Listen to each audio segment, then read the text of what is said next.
Hey, it's Justin Morrison here, and today I'm reviewing the brand new Canon EOS R6 on behalf of BestBuy.ca. The Canon EOS R6 is one of Canon's latest full-frame mirrorless cameras. It's one of the few full-frame mirrorless cameras that Canon has produced.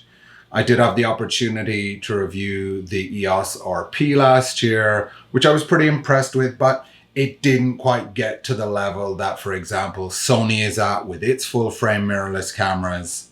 So I was very excited to see if the EOS R6 could bring Canon back to that top tier of camera manufacturers with a mirrorless release that will wow them all. Some of the interesting specs of the R6: it's got a 20 megapixel full-frame sensor. It can shoot 12 frames per second, continuous shooting mode, or up to 20 frames per second with the electronic shutter. It has a maximum ISO of 102,400, which is very high, very impressive. It has a 5-axis in-body stabilization system. Stabilization is something I love to see in a camera. It gives you smoother video. It allows you to take photos at lower shutter speed and still get sharp results. One of the first things I noticed when I took the R6 out of the box is that it has a wonderful, newly designed, fully rotating vari-angle LCD touchscreen. There was a series of buttons on the left-hand side at the back of the screen, the back of the camera, on the RP that Canon has now removed. I thought they were a bit defunct anyway, so I'm very glad to see that that real estate has been given over to that excellent vari-angle LCD screen. It can rotate all the way to the front-facing position, fantastic for bloggers, anybody who needs to shoot themselves with video and keep an eye on their composition. I also like that you can protect that LCD screen by rotating it and putting it flush against the back of the screen in a closed position, which means it won't get scratched or damaged while you're traveling, for example. Of course, I was not surprised to find that the build quality of the R6 is absolutely top-notch. I love the ergonomics. Canon knows how to make well-designed, well-built cameras. The R6 is definitely following in that trend, that lineage, that tradition. So very glad to see that. I expect to be able to take a Canon camera absolutely anywhere to shoot in pretty much any weather conditions. The R6 is weather sealed, it's water resistant, it's dust resistant. So yes, you can take this camera pretty much anywhere.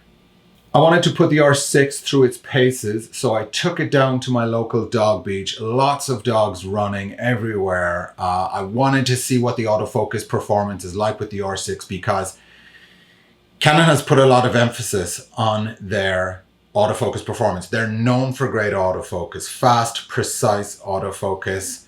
So I wanted to find out what the R6 was capable of. One of the things you get with the R6, you get an entire menu, sub-menu, I should say, dedicated to autofocus. I find that that can be a bit overwhelming. That is a lot to look at. That is a lot to think about. What it makes me feel like when I'm shooting is that, oh, have I picked the right autofocus settings for this particular situation? So really what I want to know about when it comes to autofocus is, does it work? Does it help me to get the shot? What I found at the dog beach was, yes, the R6 is very fast. It is precise when it's autofocusing. One of the things I wanted to do, I found a dog running directly towards me at high speed. I wanted to see if the R6 could track the dog, keep it in focus, shoot a bunch of continuous shots, and give me lots of sharp images.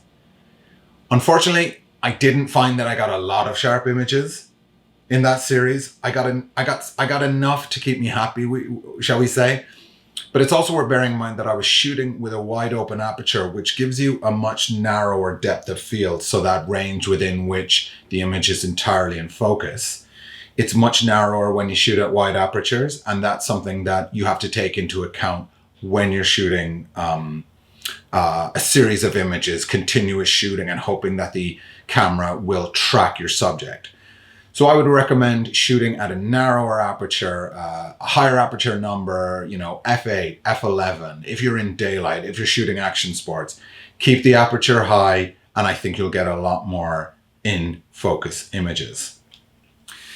Nonetheless, I was glad that the R6 had not just a human face detection, eye detection mode, but also had an animal detection mode.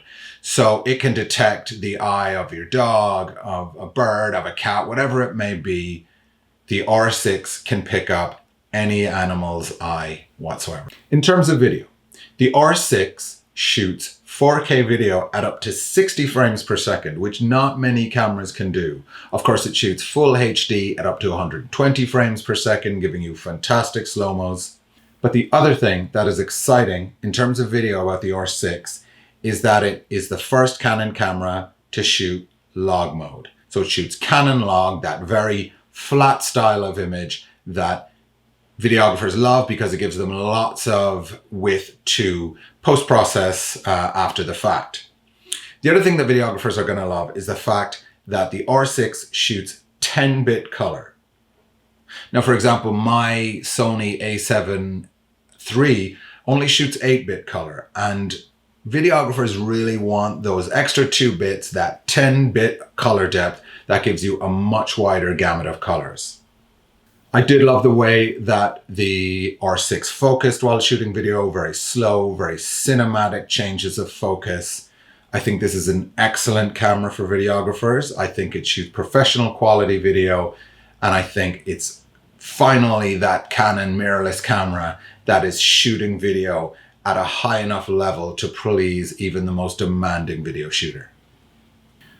I was also interested to see how the R6 would perform in low light, high ISO situations.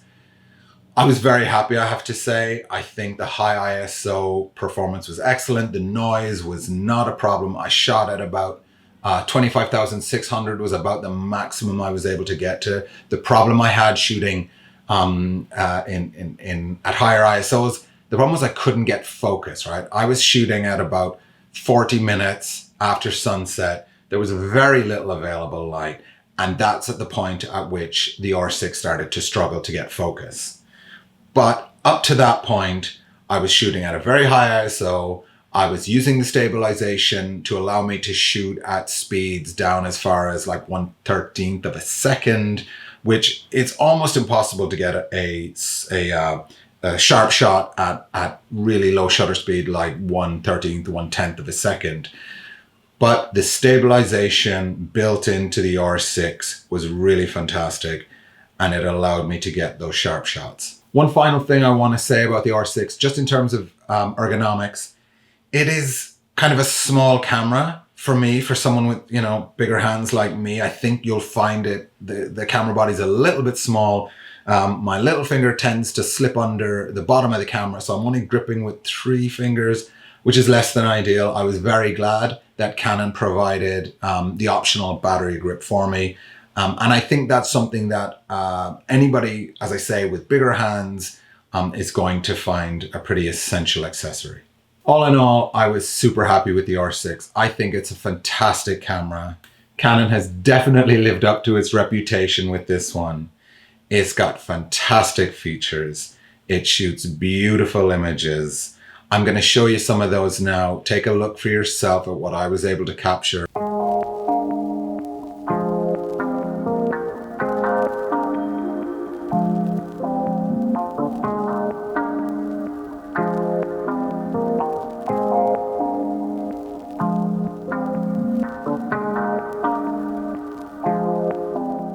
On behalf of the Best Buy blog, this is Justin Morrison. Until next time, peace out.